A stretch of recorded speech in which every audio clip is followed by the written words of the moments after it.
This is the Making Waves podcast. My name is Dave Rhoden. We're here with Chris Karr, President Pro Tem of the Senate. Welcome, Chris. Well, Dave, good morning. Thank you for having me. You're welcome. Thank you for being on. You've only got a few minutes here because you're a busy guy, so let's get right into it. You have some bills that are coming up in the legislature that are very interesting. One is some hunting bills. Dove hunting, could you tell us a little bit about that? I appreciate you. Let me give you the update from the Capitol here, 15 minutes or less. Dove hunting was a bill brought by Senator Pischke. Basically, wanted to allow doves to be shot by hunters in the right of way. So that's the current practice for upland and waterfowl. So your pheasant, your ducks, your geese, all can be shot in the right of way. So it's just treating mourning doves in the same, putting them in the same category. I think on its face, it makes a lot of sense. There's just always been a lot of concern about folks breaking the law, shooting them off power lines, Right. things like that. I guess the way I think about it is if somebody's going to break the law, they're going to break the law no matter what, so hmm we can't control that. That started here in the Senate. We'll see where it goes in the House. There's concerns that it'll bring out more opposition against road hunting. So that concerns me. I'm a proponent of our road hunting. If you do it lawfully and respect private owners and property. That's a good point to make because road hunting is legal in South Dakota. It's just a matter, in this case, you'll allow a new species to be hunted Yeah, yep, in the right of way. in the right So of way, of course. So you also have a bill about cleaning up the environment a little bit, our waterways. water's been a passion of mine for several years. And about 5 years ago, I brought a bill, started trying to understand what's going on with our surface waters. hmm And, we have some issues as far as the surface waters, they all get designated certain uses, right? 70% of those uses, or 70% of our bodies of water are failing at least one of their specific use. So that might be recreating or fishing or something like that. It really gave me pause, and I wanted to understand what was happening and what we can do to clean up our surface waters. I focused on the Big Sioux. It's South Dakota's river, if you will, and it touches something like 20 counties, and you're talking about hundreds and hundreds of miles of shoreline. So I am at this point bringing forward an appropriation to put more dollars into some of the best practices that we have in South Dakota, and those are buffer strips primarily. They also do some livestock containment for smaller livestock operations, so smaller than a CAFO.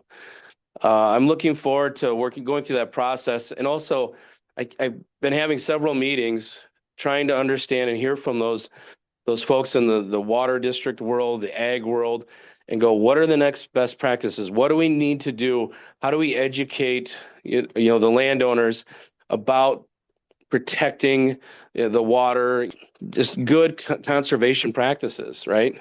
Conservation is a conservative issue and has been since before Teddy Roosevelt. That's right. You also So, have something going before the Supreme Court pretty soon, a separation of powers issue. Could you tell us a little oh bit yeah. about that? Well, I think so far that's probably one of the more interesting things from my perspective, and as my position as the president pro tem, is really looking at this institution and the integrity of it. And what happened was early in session, we had a bill, and it doesn't really matter what the bill was, but we had a tied vote on the floor, 17-17. We're missing a senator right now. The lieutenant governor, as our presiding officer, chose to cast a vote in the affirmative and essentially passing that bill. I brought a point of order to say that he can't do that. He overruled me. We each laid out our constitutional arguments. So I appealed his ruling. The body voted, it was 24-10. So the Senate was with me and my argument to say there's a separation here and you don't have that ability. In the Constitution, it says it needs a majority of members elect. And that presiding officer is not an Hmm. elected member of the Senate. And that's kind of my basis. What's happened since then, the governor decided to exercise what he thinks is his ability to ask the Supreme Court for an advisory opinion on this matter. we have taken a stance, I've taken the stance that that's not really appropriate either at this time, because the questions that he can ask the Supreme Court in that advisory opinion have to be dealing with the executive branch and executive branch functions. Ah, And the question they're asking is about whether or not the presiding officer in the Senate can cast a tie-breaking vote on final passage. And when that lieutenant governor steps into the presiding officer position, he's no longer representing the executive branch. He's now operating in the legislative branch. So I'd say that that question is not appropriate because it's now the executive branch asking about a legislative function to the Supreme Court. hmm. And so I'm opposing them even answering this question at this time. Well, that's very interesting. These kind of issues have, of course, been coming up since the founding of the Republic, and of course, even during the Roman Republic. It's very interesting that we'd have these kind of process questions. And just for context for our listeners, the Lieutenant Governor presides over the Senate, and he kind of wields the gavel and is the presiding officer. That's kind of a tradition, correct? Yeah, it's been a tradition. There's a lot of states that have, exercised that model, and some Hmm. of them have changed, and we've changed the duties of the lieutenant governor as well. So Hmm. now that's pretty much the involvement of the lieutenant governor in our chamber. Hmm. The president pro tem, that's my position, does all the committee assignments, the bill assignments, and oversees the rest of the functions. Hmm. Got it. Just a And little bit I got about. to recognize that the Lieutenant Governor, Tony Van Huysen, has done a good job. He's very respectful. He communicates with leadership and myself. I just have to acknowledge that. This isn't about the man. This is about an institutional question and a separation of powers. Well, it seems all very civil so far. Kudos to both of you. Thank you. Before you go, could you tell us a little about what's happening with property taxes? That's, of course, on everyone's mind. And that'll continue to be, I'm sure. Hmm. There's several bills. I think taxation has like 20 bills right now, Senate taxation. I don't know how many are in the House, but they're all touching some facet of property taxes, whether it's a TIF or dealing with opt-outs.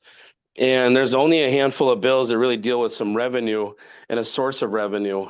I think we'll get some of these bills out that what I've been calling kind of the guardrail bills and plugging the holes in the boat. You got to look at the spending side of things Hmm. and in order to stop the growth, right? Let's look at how we assess, how we value, what are we valuing, and how we're spending these property tax dollars.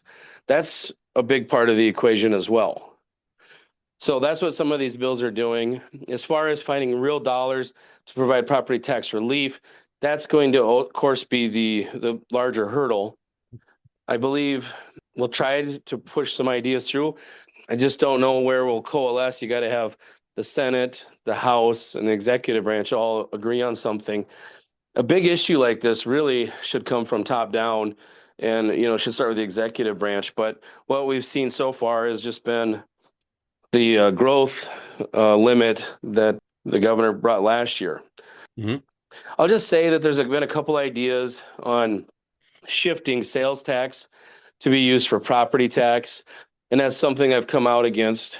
I just don't think it's right to use everybody who pays sales tax, clothing, food, all of the things to offset a subset of property owners, the owner occupied. Some folks are proposing that this increase in sales tax will help offset the owner occupied property tax. And I just don't think that's right. It feels very feudalistic to me. That's a complex subject. Property taxes are a huge part of a local government, so it's not going to be an easy solve. They aren't, but I mean, you still got to exercise good tax policy. Right. The ends don't justify the means. To take from everybody else to offset a few individuals their property tax, or their tax burden. I just don't agree with that. Do you have any final thoughts? I know you got to go here. Final thought. Data centers are a big thing right now we're talking about. The one thing I think everybody agrees on for the most part is we want to protect our utility ratepayers. So Right. our electricity, gas, and water, we want to protect those resources and the rates of those. Stay tuned though. The conversation is really on how much economic incentives we want to be able to offer these data centers to come in and operate in South Dakota. And the last one here is I'll sneak in a bill that I got is regarding cell phones Hmm. and students using them during the school day at school. And I got a bill that says, no cell phone usage during the day. It would allow some exceptions for medical, educational accommodations and emergencies, et cetera. Hmm. But it requires each of those school districts to come up with a plan and remove those cell phones. There's just too much research out there and information and anecdotal information about cell phones in schools, what a distraction they are. Hmm. I just don't think it's healthy either for our young kids to be on screens all the time. Well, I'll tell you So what, I'm distracted by my cell phone, and I grew up in an era where it didn't have cell phone in school, so I think they could live without them in school. I appreciate that. We'll see what happens. Anyhow, that's the update from the Capitol, from the President Pro Tem's office. Well, thank you very much. This has been the Making Waves podcast. My name is Dave Rotman. We've been here with President Pro Tem Chris Karr. Thanks, Chris. Thanks, Dave. Take care.